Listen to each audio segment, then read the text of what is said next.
राजद के छात्र नेता ने राजद कार्यालय बायसी में बैठक करके संगठन विस्तार और छात्र हितों पर मंथन किए। बिहार में हाल में ही विधानसभा चुनाव होने वाले हैं, उन्हीं को देखते हुए राजद पार्टी की ओर से एक अहम बैठक आयोजित की गई।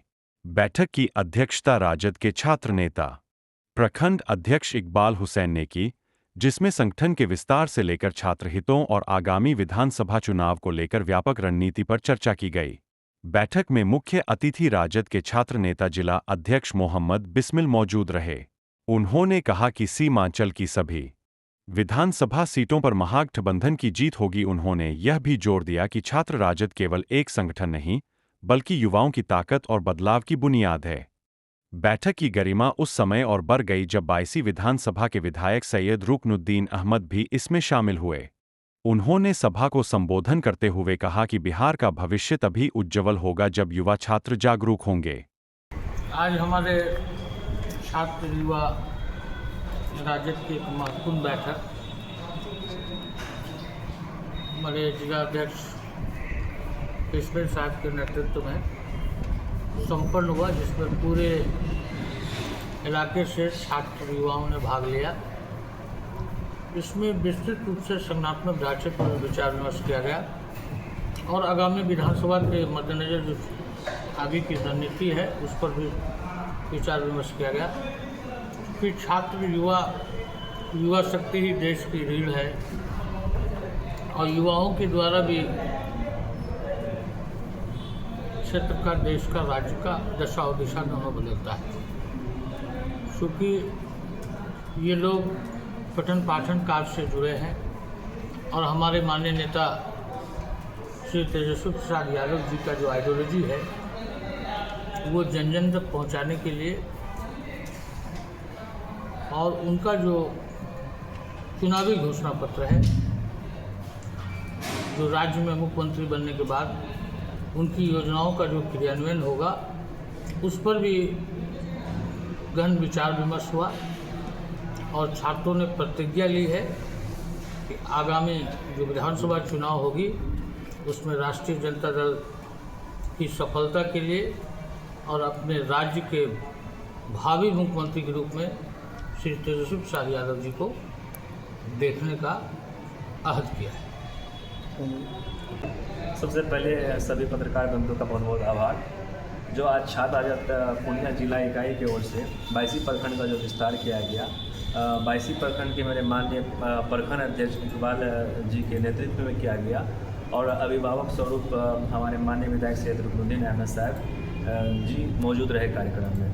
जो माननीय नेता तेजस्वी यादव जी का जो विचारधारा है, जो उनका मैनिफेस्टो है, हम लोग एक प्रतिज्ञा ली है कि सब छात्र मिल करके एक ज़मीन पर जाकर के एक आम जन से मिल करके उनको बताएं कि हमारी क्या विचारधारा है, क्या लालू यादव जी की विचारधारा है और हमारी पार्टी की क्या विचारधारा है और किस ढंग से अगर हमारी सरकार बनती है तो हम काम करेंगे। और हमने ये भी बताया कि 17 महीना में जब आरजेडी की सरकार बनी थी तो हमने किन किन क्षेत्र में कितना काम किया। किसी भी पार्टी के लिए युवा काफ़ी महत्वपूर्ण होती है और युवाओं का काफ़ी योगदान रहता है। राजद का यहाँ बायसी प्रखंड में किस तरह का जो है योगदान चाहिए? देखिए, युवा की बात जहाँ तक आपको आप लोग सब जानती हैं कि ये जो हम लोग का जो प्रदेश है बिहार है, ये युवाओं का प्रदेश है और आसपास 70% जो यहाँ की आबादी है युवाओं की आबादी है। तो जैसे सब प्रकोष्ठ का होता है, आयोग होता है, तो युवा और छात्र के लिए भी आयोग होना चाहिए। ये हम लोग शुरू से हम लोग मांग करते हैं। तेजस्वी यादव जी ये कहे भी थे कि हमारी सरकार बनेगी तो हम युवाओं के लिए और छात्र के लिए हम आयोग का व्यवस्था करेंगे। ठीक है, जिस तरीके से आप बायसी की बात कर रहे हैं तो यहाँ युवा काफ़ी एक्टिव है और छात्र राजद पूरे तरीके से एक्टिव है, बायसी ही नहीं पूरे पूर्णिया जिला में।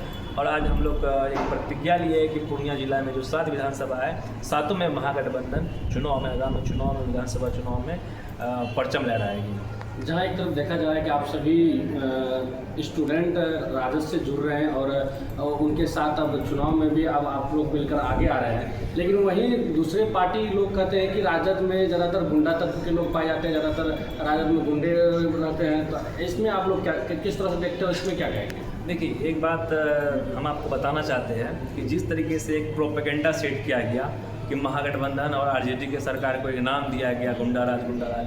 हमको आप बताइए, आज से 3 दिन पहले पटना में एक बड़े व्यापारी का हत्या हुआ। देखिए, रात में एक बालू के व्यापारी थे, उनका हत्या हुआ। पूर्णिया की एक घटना है, पूर्णिया में 5 आदिवासी परिवार को जिंदे जला दिया गया। तो क्या ये गुंडाराज नहीं है? कि ये जंगल राज नहीं है? ये एक ध्यान से जो मुद्दा से है भटकाने के लिए कभी जंगल राज तो कभी ये राज कभी वो राज कह करके बताया जा रहा है। लेकिन देखिए ना, अगर मान लीजिए इतना है तो दिन दहाड़े कैसे लड़की का बलात्कार हो जा रहा है। आज से कुछ दिन पहले पटना में एक छोटी लड़की का बलात्कार हो गया, वो तरफ के मर गई। पटना पीएमसीएच में उसको हॉस्पिटल नहीं मिला। कौन जवाब देगा? कहाँ है स्वास्थ्य मंत्री? इस पर कोई बात नहीं होती है, चर्चा नहीं होती है। मेरे माननीय नेता प्रतिपक्ष तेजस्वी यादव जी बात करते हैं स्वास्थ्य की, शिक्षा की, रोजगार की, पलायन रोकने की, बाढ़ रोकने की, तो आप बात लाइए, गुंडा राज लाइए। आपके पास काम नहीं है, मुख्यमंत्री थके हुए हैं, अब पता नहीं कौन गांजा फूक के आते हैं बिहार के मुख्यमंत्री, हमको पता नहीं चलता है। आके कुछ से कुछ कभी किसी के गमला सर पे गमला डाल देते हैं, तो कभी किसी का पैर छूते हैं, तो कभी जाके राष्ट्रगान बजता है तो हाथ लेके नाचते हैं। तो वैसे मुख्यमंत्री से चलेगा राज? हट जाना चाहिए। हमको तो ये कह रहे हैं कि चुनाव में भी समय है, उसको अपने से इस्तीफा दे देना चाहिए। मेरा नाम मोहम्मद बिस्मिल, जिला अध्यक्ष छात्र।